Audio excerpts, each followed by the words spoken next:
नमस्कार दोस्तों, स्वागत है आपको मेरे यूट्यूब चैनल पे। तो आज की इस वीडियो में हम बताएंगे आपको कि पॉलिटिकल साइंस यानी राजनीतिक विज्ञान कक्षा 10 के 20 वस्तुनिष्ठ प्रश्न यानी 20 ऑब्जेक्टिव क्वेश्चन जो हमारे बिहार बोर्ड के द्वारा लगातार पूछा जाता है। तो चलिए बिना देर के वीडियो की शुरुआत करते हैं। तो प्रश्न संख्या एक में है कि भारत का संविधान कब लागू हुआ। भारत का संविधान कब लागू हुआ? तो आप सबको पता होगा भारत का संविधान कब लागू हुआ। 26 जनवरी 1950 को, यानी इसका राइट आंसर हो जाएगा सी। 1950, 26 जनवरी 1950। चलिए दूसरा क्वेश्चन को देखते हैं। प्रश्न संख्या 2 में भारत में किस प्रकार की सरकार है? यहाँ पे में छूट गया है। भारत में किस प्रकार की सरकार है? तो इसका राइट आंसर हो जाएगा बी। भारत में गणराज्य सरकार है। उसके बाद बात करते हैं प्रश्न संख्या 3 में। तो प्रश्न संख्या 3 कह रहा है लोकतंत्र का प्रमुख लक्षण क्या है? लोकतंत्र का प्रमुख लक्षण क्या है? लोकतंत्र का प्रमुख लक्षण कपिला तू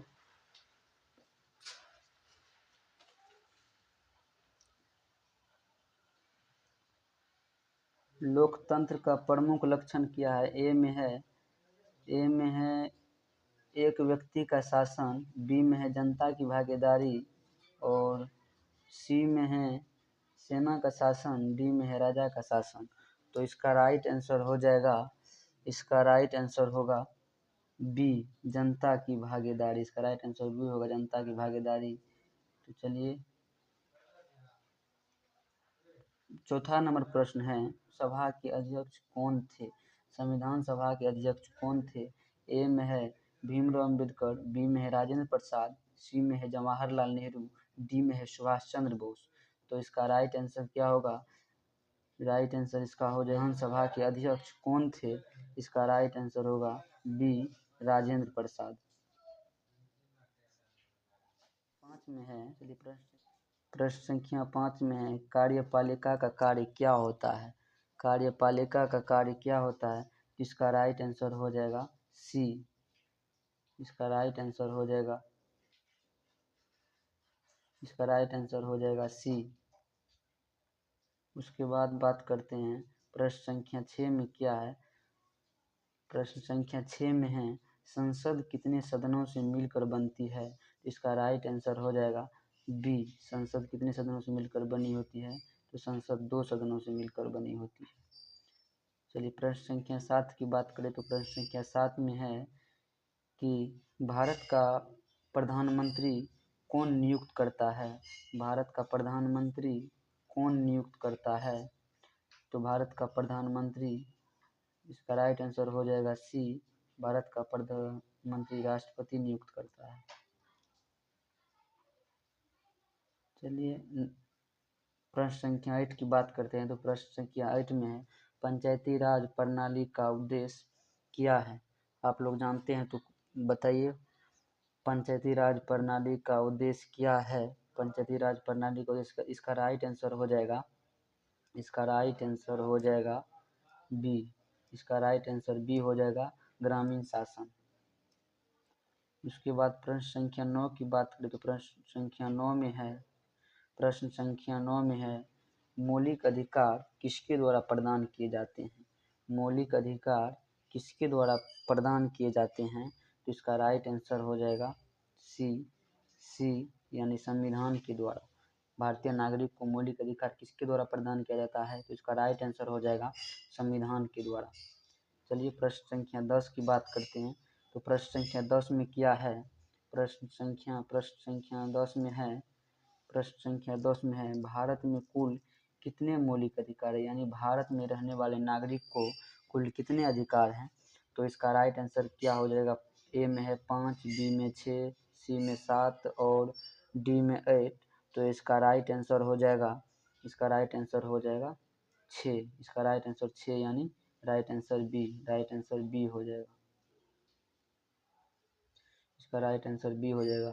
प्रश्न संख्या 11 की बात करें तो प्रश्न संख्या 11 में है कि चुनाव आयोग का मुख्य कार्य क्या होता है? तो चुनाव आयोग का मुख्य कार्य ए में है बजट बनाना, बी में है कानून बनाना, सी में है चुनाव करना, डी में है पुलिस व्यवस्था।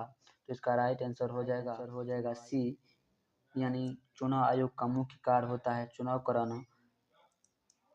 अब अगले क्वेश्चन की ओर चलते हैं। अगले क्वेश्चन में है, हम भारत के लोग संविधान की किस भूमिका में लिखा गया है। तो आप सबको पता होगा ये किस में लिखा हुआ है, हमारे भारत के संविधान यानी प्रस्तावना में लिखा है। इसका राइट आंसर हो जाएगा ए, किस में लिखा है, प्रस्तावना में लिखा है। चलिए अगले क्वेश्चन देखते हैं। अगला क्वेश्चन में है कि भारत में राष्ट्रपति का कार्यकाल कितने वर्षों का होता है। भारत में राष्ट्रपति का कार्यकाल यानी जो व्यक्ति राष्ट्रपति बनता है वो अपने कार्यकाल पर कितने वर्ष तक रहता है। तो इसका राइट आंसर हो जाएगा सी, यानी 5 वर्ष तक। 5 वर्ष तक राष्ट्रपति का कार्यकाल कितना होता है भारत में, तो 5 वर्ष का। अगला क्वेश्चन देखते हैं, प्रश्न संख्या 14 क्या कहता है। प्रश्न संख्या 14 में है, भारतीय लोकतंत्र में सर्वोच्च अधिकार यानी सबसे ज़्यादा अधिकार, भारतीय लोकतंत्र में सर्वोच्च अधिकार किसके पास है। तो ए में है राष्ट्रपति, बी में है प्रधानमंत्री, सी में है जनता, डी में है संसद। तो इसका राइट आंसर हो जाएगा सी, जनता के पास है, यानी जनता जो चाहेगी वो कर सकती है। प्रश्न संख्या 15 की बात करते हैं। तो प्रश्न संख्या 15 में क्या है, निम्नलिखित में कौन सा लोकतंत्र का उदाहरण नहीं है। यानी दिए गए इन 4 प्रश्न में कौन लोकतंत्र का उदाहरण नहीं है। तो इसका राइट आंसर हो जाएगा सी, चीन लोकतंत्र का उदाहरण नहीं है, यानी कि चीन में लोकतंत्र नहीं है। भारत में लोकतंत्र है, अमेरिका में लोकतंत्र है, जापान में भी लोकतंत्र है। चलिए अगला क्वेश्चन देखते हैं। अगला क्वेश्चन है, राष्ट्रपति को हटाने की प्रक्रिया क्या कहलाती है। राष्ट्रपति को हटाने की प्रक्रिया यानी राष्ट्रपति को उसके पद से जो हटाया जाता है उस प्रक्रिया को क्या कहते हैं। तो उस प्रक्रिया को कहते हैं महाभियोग। महाभियोग कहाँ, राइट आंसर ए हो जाएगा। राष्ट्रपति को हटाने की प्रक्रिया महाभियोग कहलाती है। चलिए आगे देखते हैं।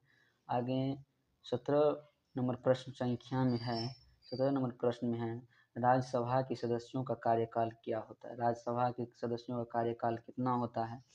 तो इसका राइट आंसर हो जाएगा 6 वर्ष। राइट आंसर हो जाएगा 6 वर्ष।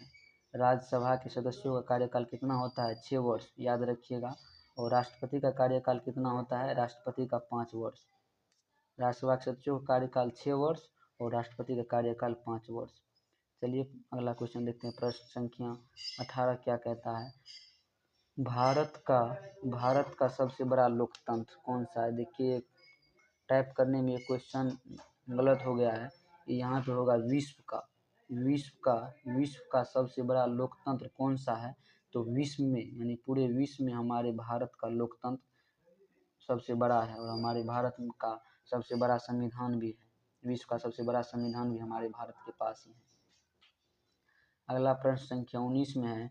प्रश्न संख्या 19 में क्या कहता है, आप लोग ध्यान से देखिए कि भारतीय संविधान को बनने में कितने दिन लगे। यानी भारतीय संविधान को बनने में जब से बनना शुरू हुआ और जब तक पूरा बनकर तैयार हो गया तब तक पूछा जा रहा है। तो आप सबको पता होगा कि भारतीय संविधान को बनने में 2 वर्ष 11 महीना 18 दिन लगा। इसका राइट आंसर हो जाएगा बी। चलिए अगला प्रश्न संख्या 20 यानी अंतिम प्रश्न है, स्वतंत्र भारत के पहले प्रधानमंत्री कौन थे। यानी जब हमारा देश आज़ाद हुआ, आप सबको पता है 15 अगस्त 1947 को हमारा देश आज़ाद हुआ, तो तब जो प्रधानमंत्री बने उसे स्वतंत्र भारत के सबसे पहले आज़ाद होने के जस्ट बाद जो प्रधानमंत्री बने वो पूछा जा रहा है। तो स्वतंत्र भारत के पहले प्रधानमंत्री हो जाएगा जवाहरलाल नेहरू। चलिए उम्मीद करते हैं आप लोग को इस वीडियो से बहुत कुछ सीखने को मिला होगा। यदि वीडियो अच्छा लगा तो वीडियो को लाइक कीजिएगा और हमारे चैनल को सब्सक्राइब कर लीजिएगा। धन्यवाद।